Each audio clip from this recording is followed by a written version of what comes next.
Hi, I'm Terri Murphy for the Data Advocate. We're here today with two of the experts in all things compliance and leadership for NAR. I have Summer Goralik back with us. You might know that we've recorded with her before. She is the real estate compliance consultant of the universe, as far as we're concerned, and a licensed California real estate broker. And she does lots of things like classes and auditing, and that's all in her bio because she's amazing. But she brings with her an extra special expert. His name is Wayne S. Bell. He is the former California real estate commissioner.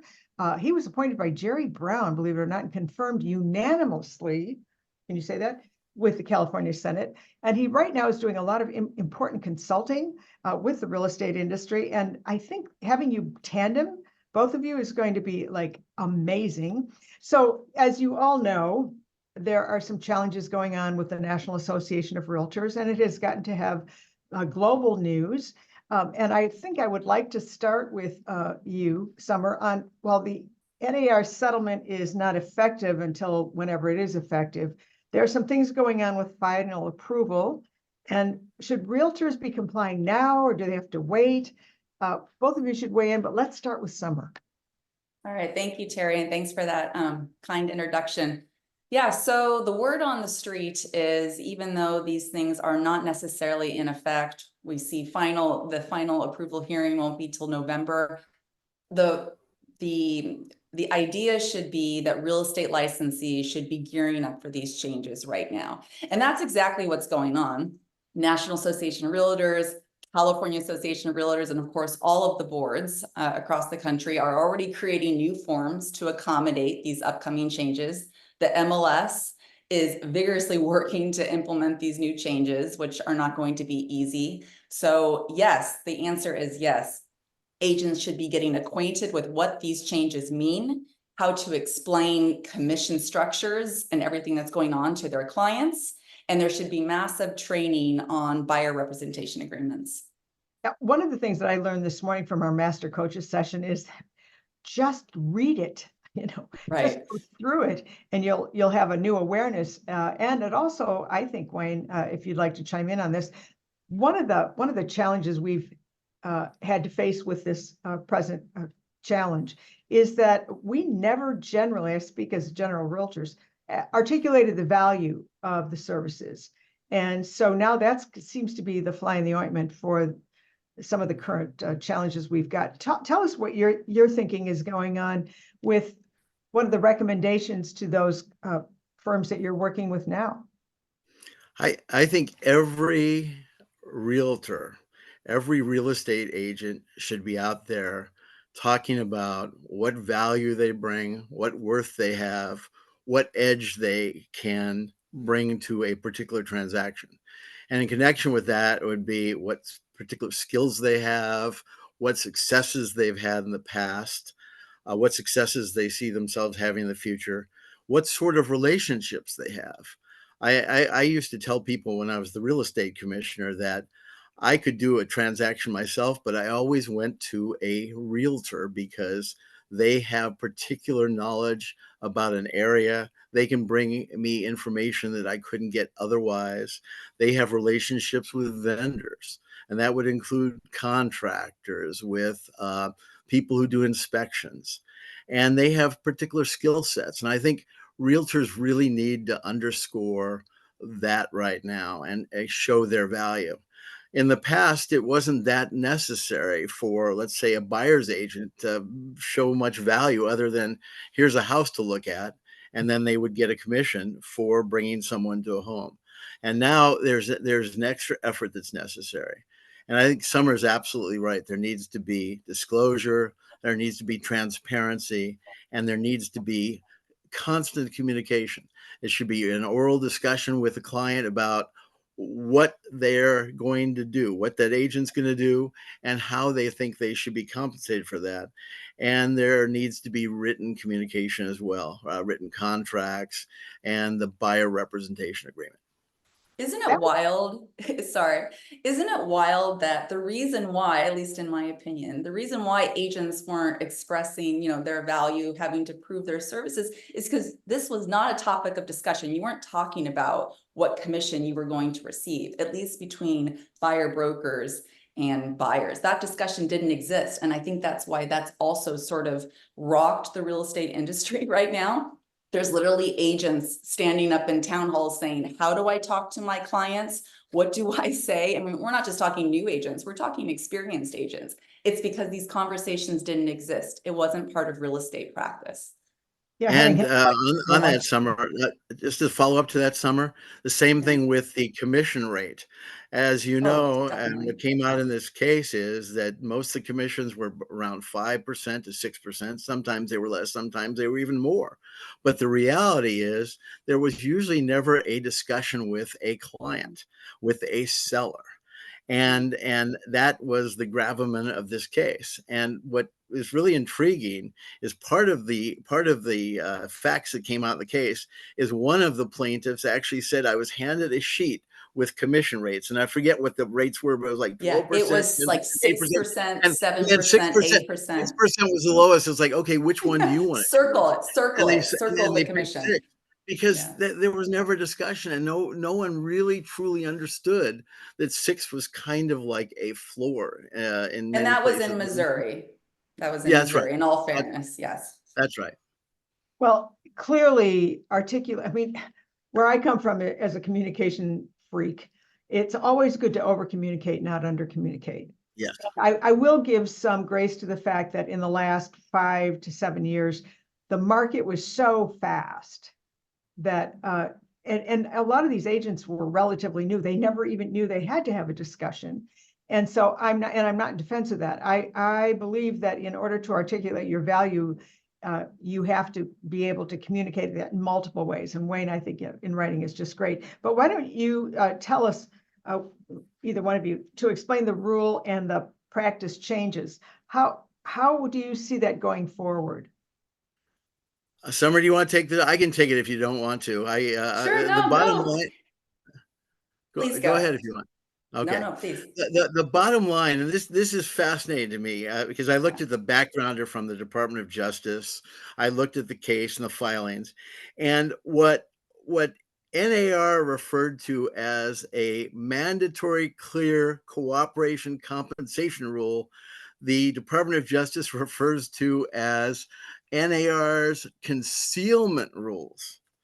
And the primary point of the litigation was that sellers were paying for were paying for buyer broker commissions, and it was mandated through an NAR rule that said when MLS posted a home, they also had to have a commission price posted as well.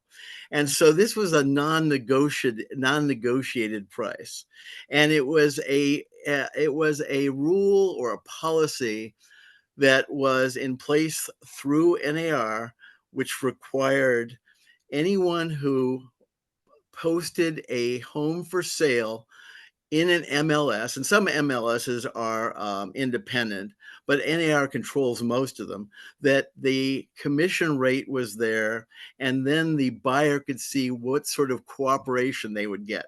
And more often than not, it was a 50% split between the two.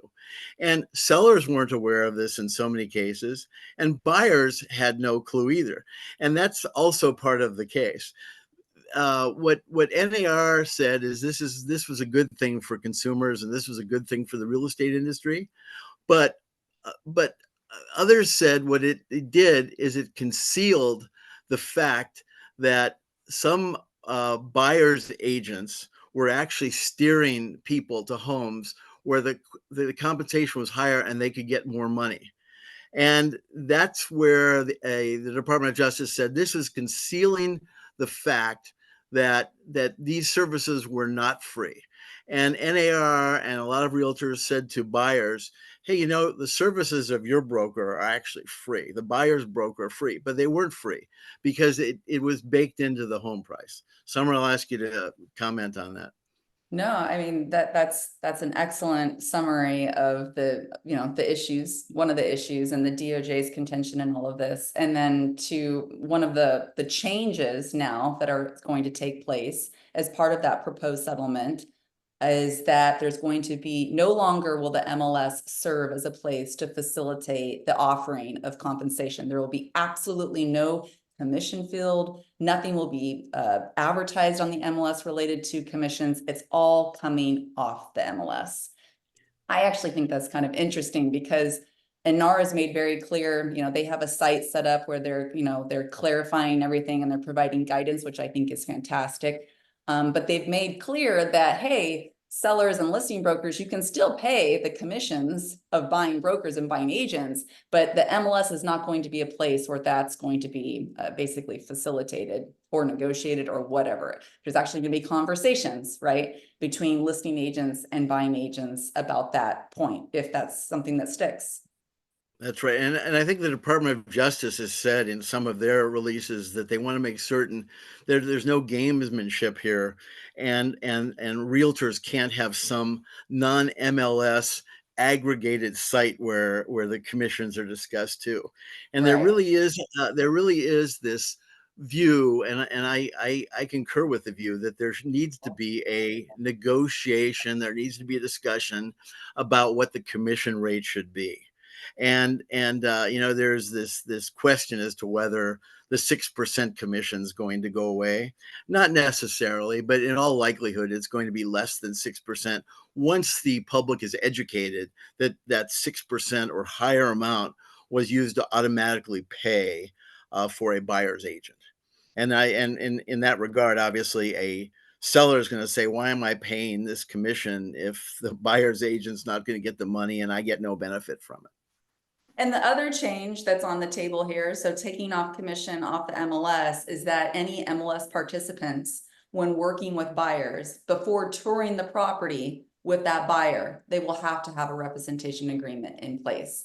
And for many, this is completely foreign. I mean, buyers agents usually, it's not common. And I've reviewed, thousands of real estate transaction files in my career as a escrow officer, a investigator for the Department of Real Estate, a criminal investigator for the DAs. I mean, countless transactions I've reviewed.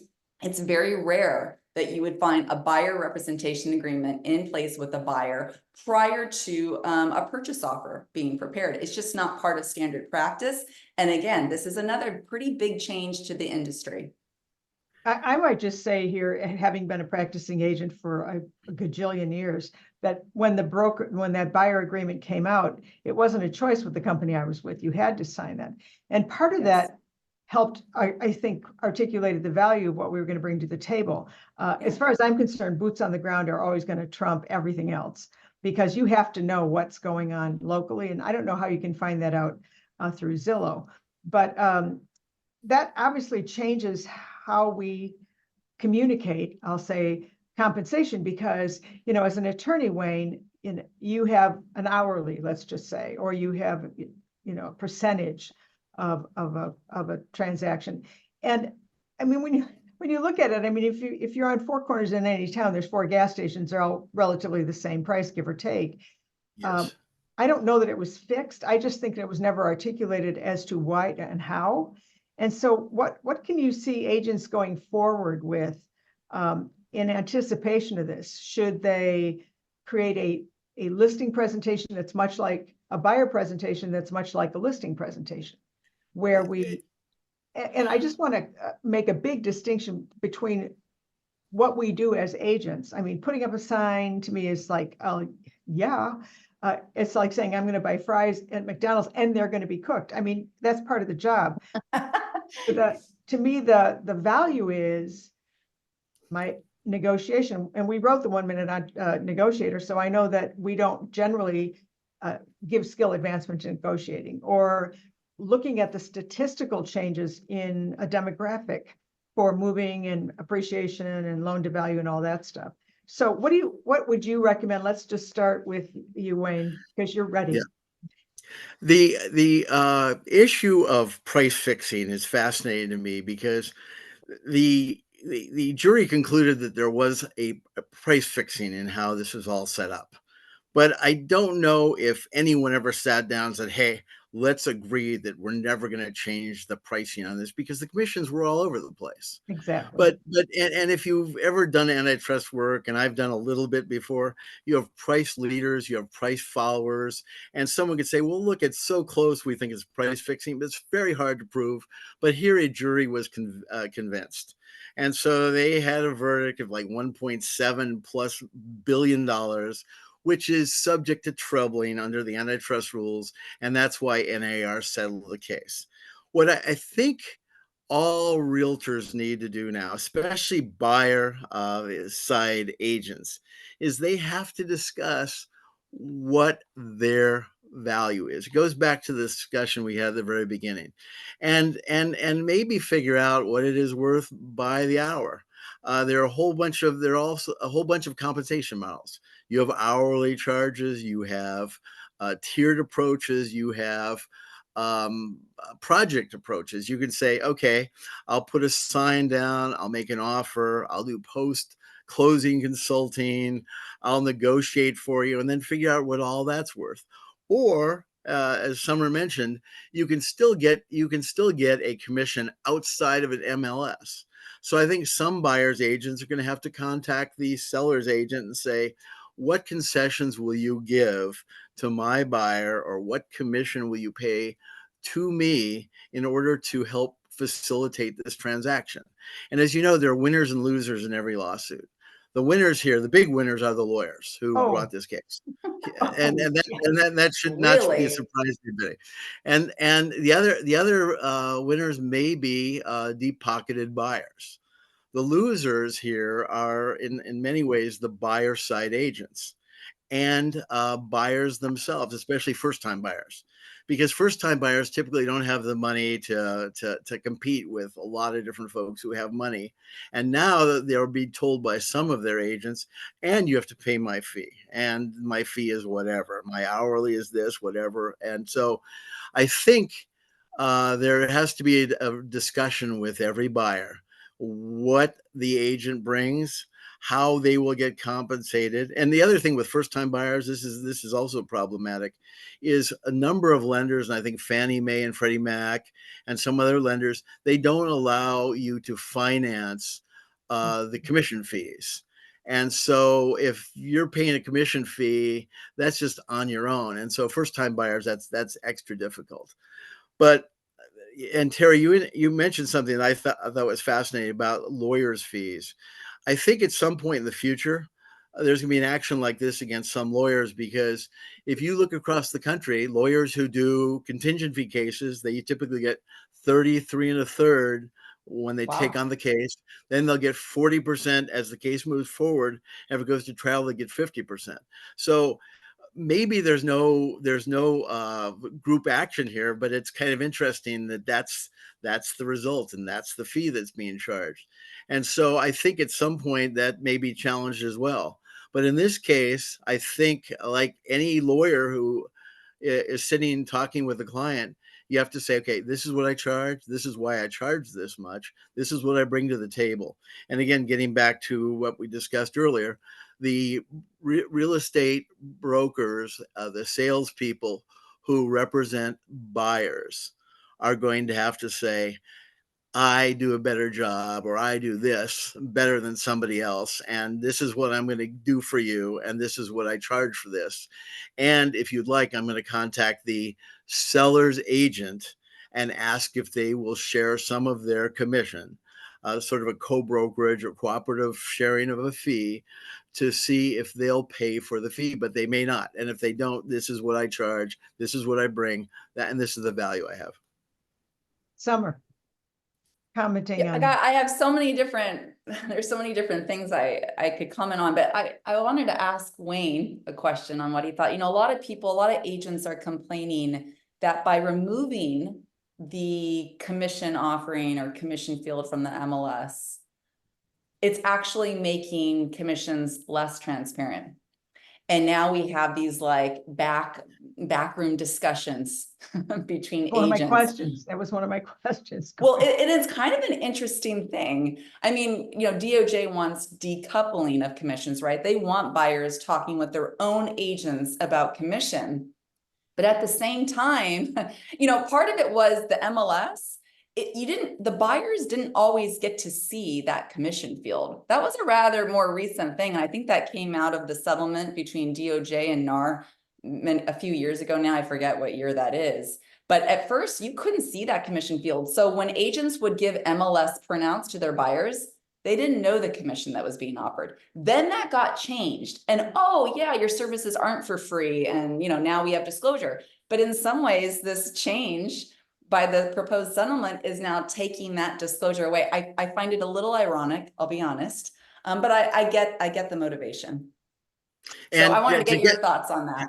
And to get to your point, NAR has always argued that this works well. This has always worked well for home sales and home purchases, and it did work well. And yet, you have a jury, and then you have the Department of Justice saying, "But it's collusion, it's price fixing. There's no transparency," and so I'm not certain that the transparency is going to get enhanced as much as it should. But when you advise your clients, and when I talk to people, I always say, make certain that the compensation, that the commission, that the fees are understood, that they're transparent, that you explain how it works and what is being done for those commissions. And it's the same thing, like I said, for lawyers. It's like, what are they doing for 33 and a third percent, 40%, 50%? You have to explain it. What is the value? And I do think, though, with regard to buyers, in the past and up through now, most buyers had no clue that who was paying for the services of their agent, and nor did they understand what that commission rate was. They never saw it, and most realtors didn't say, and by the way, I'm getting 6% or I'm getting 3%, or I'm handling both sides, so I'm getting 6% of the entire transaction. And so this is going to force people to actually have that discussion, that disclosure, that transparency, and it should. And something else, sorry, Terry. Go ahead. One more thing is, what I think is kind of wild, and I had wrote an article about this a couple years ago, and I literally got hate mail. But I made this argument that buying brokers don't disclose the commissions they receive to their buyers. And everyone was shocked. How dare Summer say something like that? But the other thing that helped allow that to be normal, other than this being part of the MLS system and listings and unilateral offers of compensation, and this is just the way it works kind of thing, is Department of Real Estate, they weren't enforcing the disclosure of compensation between buying brokers and buyers. It wasn't on their radar either. And that's because commissions were sort of on the side of everything that the Department of Real Estate did. We always said commissions are negotiable, and real estate agents should disclose important issues about buying and selling. But there's no law that says you must disclose your What? commission. Well, you know what? It's There very. is, Wayne Bell. There is. No, you're right. No, there is. 10176G of the BMP, secret profit. Yeah. But rarely, if ever, did we get complaints about that. Rarely, that's absolutely true. That's right. It wasn't even on the consumer's radar as well. Yes. That's right. That's right. And so the question becomes, is it secret if it's in an MLS listing? Is it secret if it's in the final documents that say commission paid to buyer's agent and commission paid to seller's agent? Is it secret then? And there needs to be clarity. There needs to be disclosure. And I think the result of this lawsuit is you're going to have a more informed consumer out there. At least I hope so. It's very interesting. I have a neighbor. Sadly, her mother just died, and she said, "I'm thinking of selling my home. Do you have any advice?" And I said, interview a number of real estate licensees and talk to them about their commission. And then I talked to her about this case, and I said, 6% should be the maximum you pay, and make certain you understand what they're doing for you, how they're going to market your home, what skills they have, what value and worth do they bring to this matter, and then pick someone based on that. And I'd also want to base it on the communication. I mean, as a Yes. master coach, I hear all the time, I never heard from I never got the feedback. And I'm thinking, well, how can you do that? Because if you've had 107 showings, there's something wrong. Okay. I mean, there's get rid of the guard dog. I mean, something, to help you market the property. But this to me brings up another point, and that is, we're talking about transparency and full disclosure. I mean, in the listing agreements I used to sign, it said, this is the brokerage and this is what's going to be paid to the compensating broker. That was clear to the seller. I think the breakdown, as you mentioned, Summer, was that we never talked about that to the buyer, but the buyer didn't care because nobody can work for free. And I'm working on a team with the MLS International Forum because there's no standards from RISO there, although RISO is getting involved on any real estate transactions. So you want to talk about no transparency. And if you're just the listing agent, then to me, that doesn't really serve the consumer. So what's to say that a selling agent and a buyer agent, are they allowed to do that? Or is it, I mean, what would be the safe place for that? Start with you, Summer. But what, sorry, Terry, what was the question? So- A safe so place for what? If the selling agent is allowed to offer compensation to the Mhm. buyer agent on a commission basis or whatever, a fee, where is that going to be public? I mean, where is that going to be transparent? Well, I mean, I'm not sure where it's going to be public, but I will say that I think that even though, at least in California, the listing agreement, a lot of people use California Associated Realtors forms, their listing agreement. There was always a discussion on commissions being negotiable. There was no question about it, or I shouldn't say discussion, but it's on the form. Okay. Sellers could read that for themselves. There was a discussion that part of that commission was going to be shared with the buying broker. I do think the listing agreement or whatever agreement listing agents are using with their sellers can still cover this basis, whether there's a willingness by the seller to offer commission to the buying broker. I think I think it should be in writing. I think it should stay there. And then that information is going to, and then the listing agent has literally the written instruction and authorization from the seller, their principal, to convey that information to buying brokers when they're contacted, right? I think that's part of how that's going to work. And I want to say I fully concur with what Summer said. The bottom line here is that I think a number of selling agents will want to cooperate with regard to some percentage of their commission in order to help facilitate a sales transaction that otherwise could not be completed without the sharing of that commission. And as long as it's not mandatory or forced through the MLS or through some back channel that's put together by a group of folks, it's going to be legal.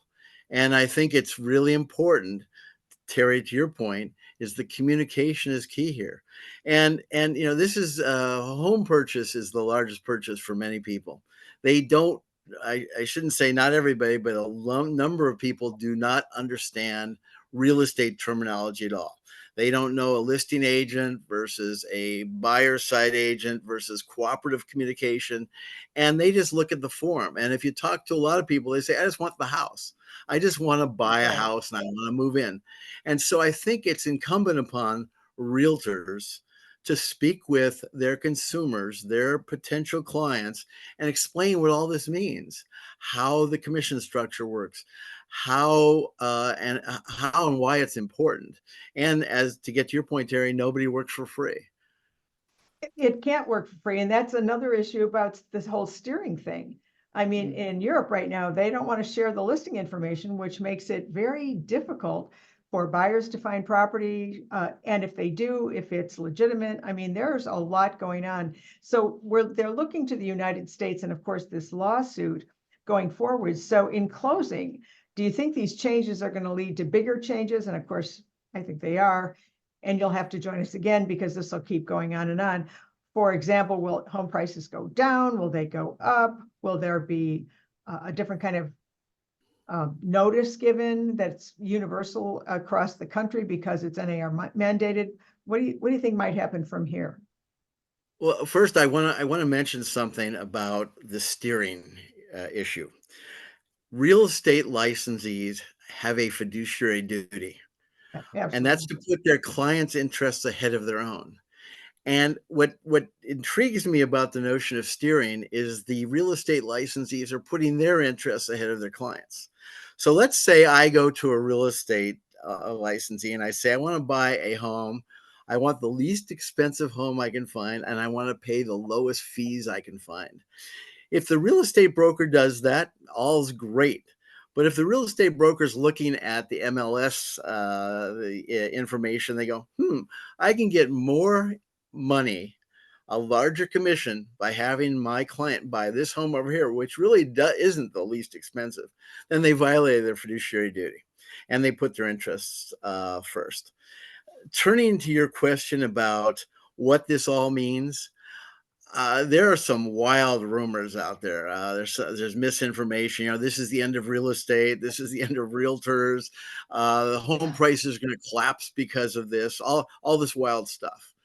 I was a real estate regulator, planner, policymaker, but not a clairvoyant, not a soothsayer. But I can tell you this: I do think, based on this case, that the real estate commission rates are going to come down from 6 or 7 or whatever they're going to come down.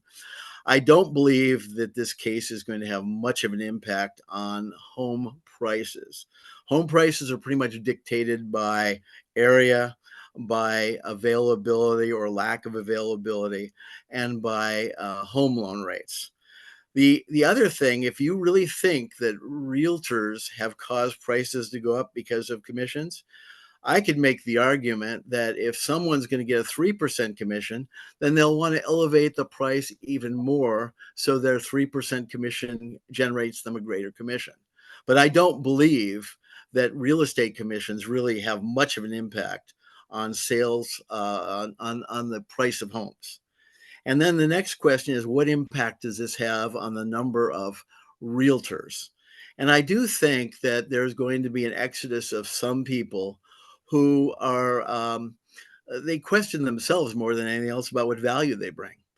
And if they don't, like on a buy side, if they don't believe they can generate sufficient monies to give themselves income and to be successful in the industry, they may leave. I think you're already seeing a reduction in the number of realtors. I know in the Department of Real Estate, they do analyses all the time to look at how many licensees there are.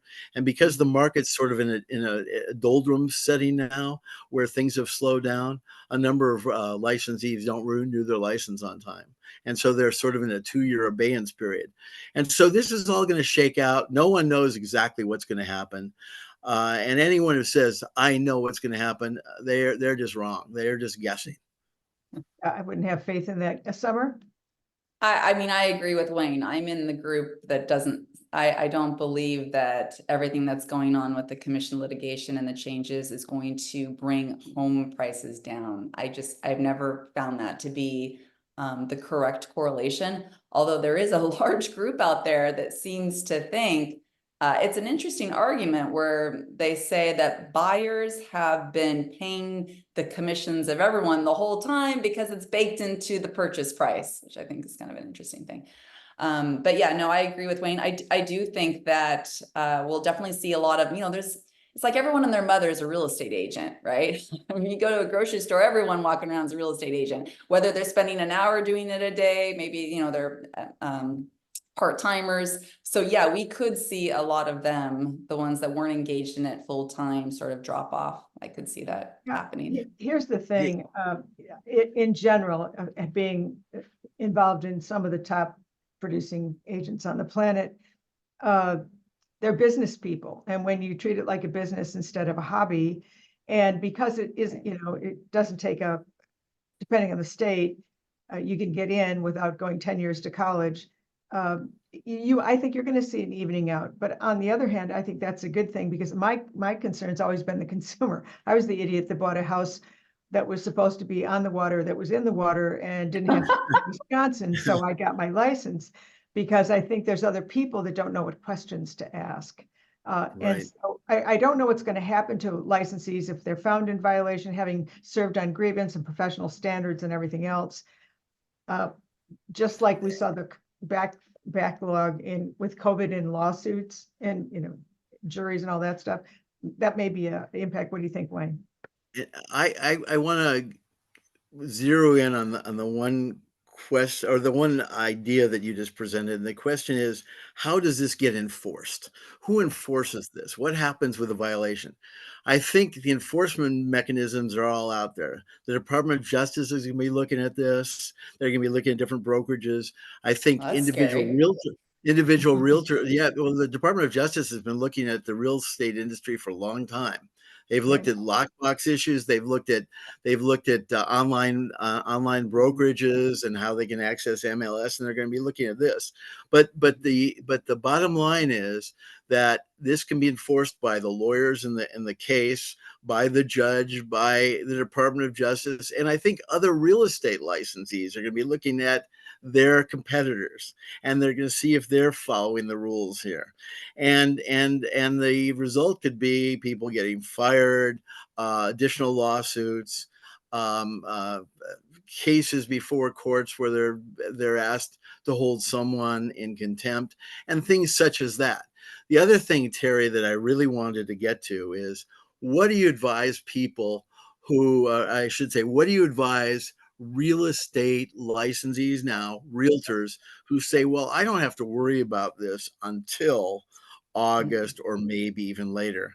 My view is, if you're using the MLS and you're a realtor, you ought to start moving toward compliance now. I've talked to some realtor friends who've said, well, I'm just going to keep on doing what I'm doing. I'm going to get my 6%. Oh, And that's what they say. Wayne, And I've heard attorneys, not to interrupt, but I've heard yeah, attorneys literally sit and talk to, you know, just a room full of realtors and say, don't worry, nothing's really changing here, almost to yeah, just make them feel better. And I honestly, there is a danger in that message, because yeah. even though, yeah, the real estate industry is going to prevail, buying agents are going to prevail, licensees definitely, I'm of the camp that licensees provide value. They don't just open doors. Okay. Mhm. And agents do have to fight against that narrative, right? They have to, you know, it's all going to elevate, right? I completely forgot what I was saying. Okay. Good, because now I can But yeah, jump in. things are changing because the consumers are enlightened, and I think agents do need to be better. They need to be better. And I want to say, not only are consumers enlightened, but lawyers have become enlightened by this. There's a whole bunch of copycat lawsuits. There are lawyers Yes. now out there talking to sellers and saying, tell us your experience. Buyers, tell us your experience. And I think lawyers will be watching the market, and where they see realtors not changing, not doing anything different than what they're obligated to do under this Right. case, they're going to file new and additional lawsuits, because there'll be sellers out there who say, no one ever told me the law changed. No, not the law. No one ever told me the practices of the realtors were supposed to change. Buyers are going to say, I thought it was free to me. In fact, my agent told me this was free to me. So there really has to be a discussion. There has to be a change. And this case is mandating a change. And just so you know, there are other cases out there that haven't settled yet. And there may be new and additional ones as well. So I think every realtor should be cautious. They should speak with counsel, and most large brokerages have real estate counsel, and they should read what the Department of Justice has written on this, and really understand that consumers benefit by this, and they benefit by this too, to explain exactly what the commissions are, how they're set, and again, the value that they bring. well stated. And by the way, the data advocate has John Riley, who's the attorney forever for real estate, wrote the language of real estate, and he posts almost every day something on the nuances of what's happening, and from a very educated point of view. Summer, clearly we are in a transition, which I think always is a good thing, because it clarifies. If there wasn't this issue, it wouldn't be it's manifesting as it is now. So you're going to have to join us again as we do this, if I can get the two of you together. Summer is our real estate compliance consultant and expert in California, and she can be reached at expertdrecompliance.com. I know you've written articles for us and been featured on Women in Real Estate on Realty Times. And Wayne S., as in Sam Bell, because there's apparently some more bells. Yes.